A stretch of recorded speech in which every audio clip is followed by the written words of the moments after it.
In our first story, government has served notice it will soon clamp down on the sale and use of pre-registered SIM cards. Information Minister Kujo Ponkroma at a news briefing on Sunday said the illegal activity has come to government's attention through the Ministry of Communications. He noted the National Communications Authority will ensure strict compliance with the law in order to clamp down on fraudulent activities that could be perpetrated through the use of these SIM cards. These deficiencies give way to potential fraudulent activities such as mobile money fraud, illegal SIM swap, termination of international traffic or SIM boxing, impersonation, cybercrime, among others. Now, while government continues to partner the relevant institutions for the complete rollout of the national identification cards for SIM registration, the National Communications Authority is encouraging all actors to ensure strict compliance with the law and is proceeding to engage MNOs and all relevant stakeholders to address the kind of deficiencies that are showing up in this area. Moving on, the medical examination conducted on a driver and his conductor being prosecuted for assaulting a police officer shows evidence of torture. Francis Boabing and Albert Ansa were last week granted bail by a Wager Circuit Court following the intervention of 9 lawyers to allow them seek medical attention after the assault allegation. A doctor at the Opoku Ware Hospital here in Accra, who examined them, concludes the 2 may have been tortured whilst in police custody. Henry Kwesibedu, who followed them to the hospital, his father's reports. Medical report, police in When I took my medical report to the Odoko police station, the officers didn't even look at it. They started beating me from the time I was arrested until I was taken to court. When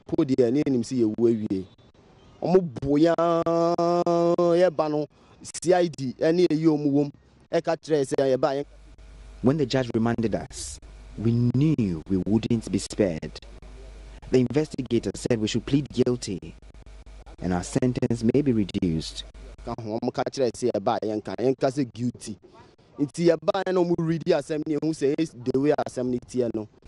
we did otherwise because we were innocent. After the court hearing, they beat us some more. An Odoko police officer with the name Segbefia handcuffed me and punched me. They beat us as if we were murderers. Police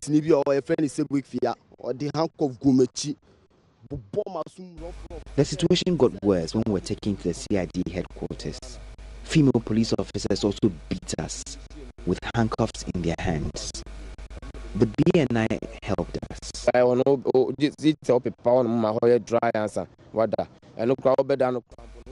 They made me sleep in the bathroom when I was arrested. The bathroom was so small, I struggled to sleep.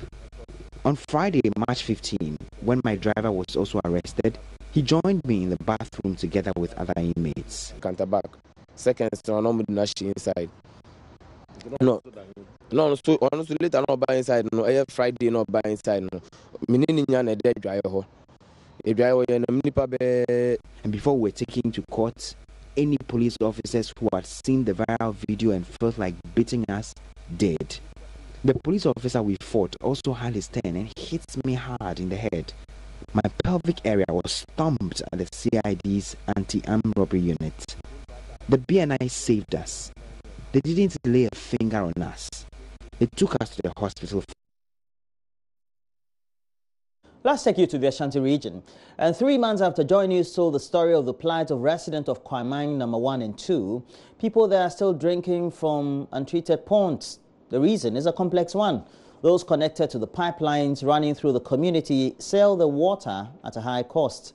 The poor, who cannot tap into the pipelines, also have to rely on untreated water sources just to survive. Kwitinati visited the community and brings us the pictures. Number 1 and 2 are communities just 30 minutes drive from the Kaswa Highway in the central region. Both communities can boast of basic amenities such as schools, electricity and roads. But water is a major challenge. This is a poor community with many brick and mud houses. Last year, JoyNews was here and saw at first hand the challenge with many residents drinking from a dirty, muddy pond. commitments were made by the district assembly to fix it. Months on, we are back, and the problem persists despite the existence of the Ghana Water Company pipes running through the community. The inequality is wide and glaring. There are those who can afford and have connected to the main pipelines, and then those without connections to their homes but can afford to buy from neighbors.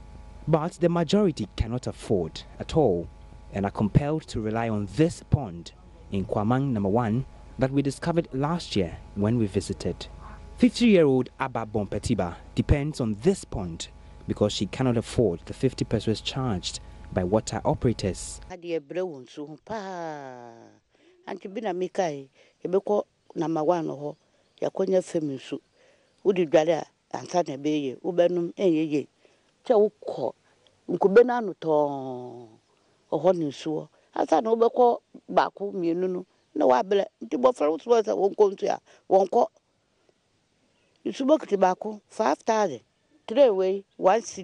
The pond is filled with frogs and algae.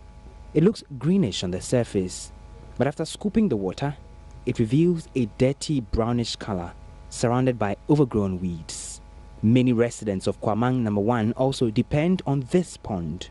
Government has provided 2 community pipes, but it has been shut down by the Ghana Water Company because of accumulated debt. Residents there say they are too poor to pay and the pipes remain closed. A private water operator also could not sustain his business because he has been owing for the past 4 months. Retired Chief Inspector Samson Kwesi Brown says since the tap was disconnected, it has taken a toll on his family. They now have to rely on the pond and also buy sachet water for drinking. Almost 4 months now. So where do you even get water from? Okay, you just go around that borehole water, that one we used to use. Apart from that, we don't have any government pipe. But even the borehole water, it doesn't seem clean. So which one do you drink? Okay, we use the pure water. Always we used to buy pure water, and that's how we use it.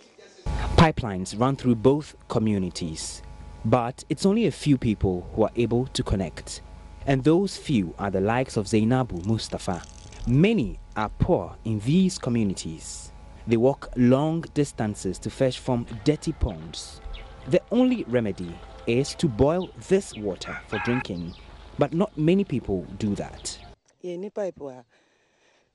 Okay, my friend say obiaje pipe wa so yen sawa ye kotonsu wa bucket 50 pesos pine 1 cedi.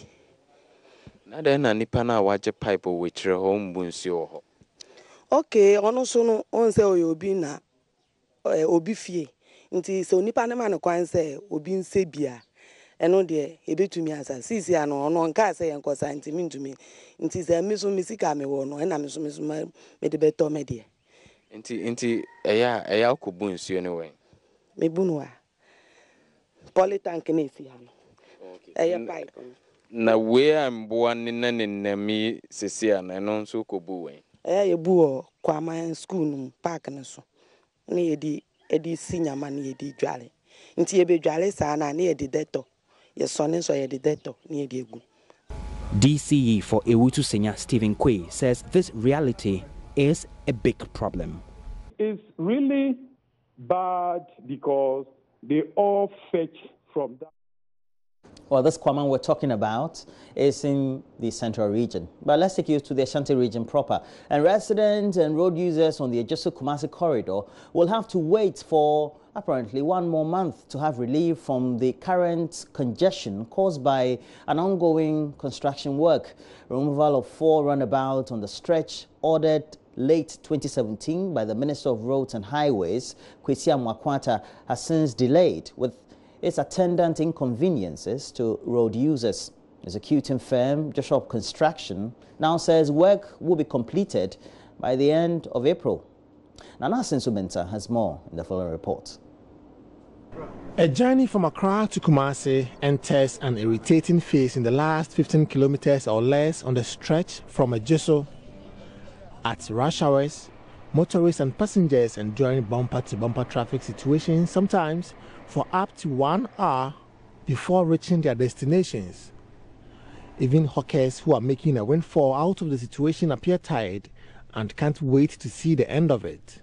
I mean, the traffic is terrible.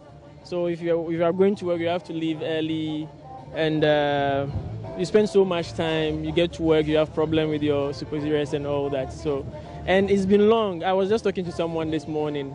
I mean, it's been long. I don't even know when they are going to complete this road. So they should try and finish it for us on time. Joshua Construction, which is undertaking the project, insists it is within schedule to complete the work amid complaints about the delay. Emmanuel Oswentry is project manager. The project, as people are seeing, especially the one at Joshua being on a delayed project, it's not a delayed project because contractually what is expected of us is that we are supposed to finish the roadworks by end of next month, which is April, if all things being equal. We started the work that was last year, and we are still within the time that we have been proposed for the works to be completed. So it's a gradual process of work, which at the end of the day, you cannot just do it within a short time and then get it done. And as you can see what we are doing now, like I said, we are on the base level, which the next level of activity we are going to do will be the asphalt, which is going to be the final level of the works. And within the time which we are proposing to finish by the end of next month, if all things being equal, if the weather gives us a favorable period, even though the weather has not been, we're not really helping now, but we are doing all our best so that we'll be able to finish by the end of next month.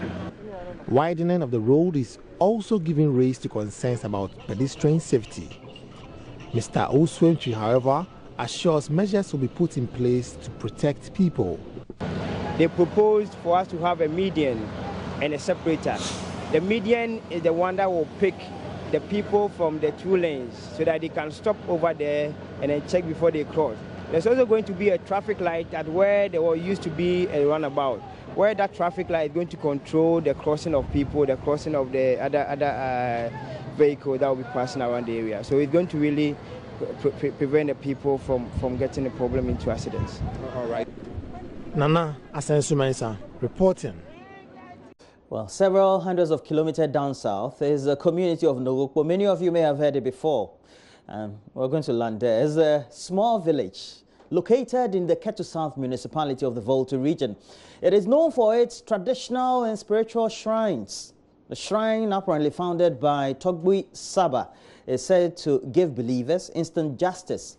Correspondent Ivy Satoji has been in the shrine and brings us what transpired. This is the much talk about Narubu Shrine. We want to know the stories about Narubu, the deity, the voodoo as they call it. The stories, those that we believed, those that we don't believe. What is Narubu, or what really is Narubu all about? This is the signpost indicating the big shrine. Togbui Saba is the founder of Narubu. Join me as we explore the shrine of Narubu. Narubu is a small village in the Ketu South municipality of the Volta region of Ghana. The town is shrouded in mystery. The mere mention of the name Narubu sends shivers down the spines of many. However, Narubu means stay in peace. You cannot access the entire township freely. There are areas that you cannot enter with your shoes or sandals. At this point, I was compelled to change my clothes.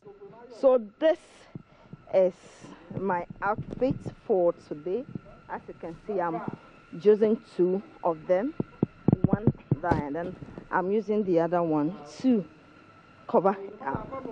This, according to the traditionalists, is the right dressing for a woman to the shrine. You cannot go to the shrine with anything. You have to dress and look like this without a sandals. Many people visit the shrine here seeking justice from the gods of Narubu, not the legal modern court justice system, but rather a spiritual kind. A regent of Nogokpo, Togbi Amuzu, explains that the gods of the land do not kill unjustly or harm innocent people. Rather, the gods punish unrepentant people whose families sometimes pay the ultimate sacrifice of death. Can you tell us about this time? Do you still, or do the gods still kill fiercely without mercy as it used to be? Yeah, actually, I can say the shrine used to kill, but it's kill because of what you does, not just to kill you. Maybe you have saw something, or you have offended somebody, or you are lying. So they brought the case here. The shrine must kill you. Those people the shrine used to kill them.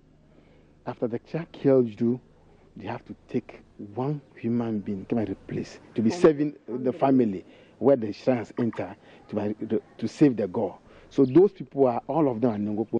The people of Nogokpo say you can always visit and live with them happily, but if you harbor wicked intentions, that is when it becomes problematic.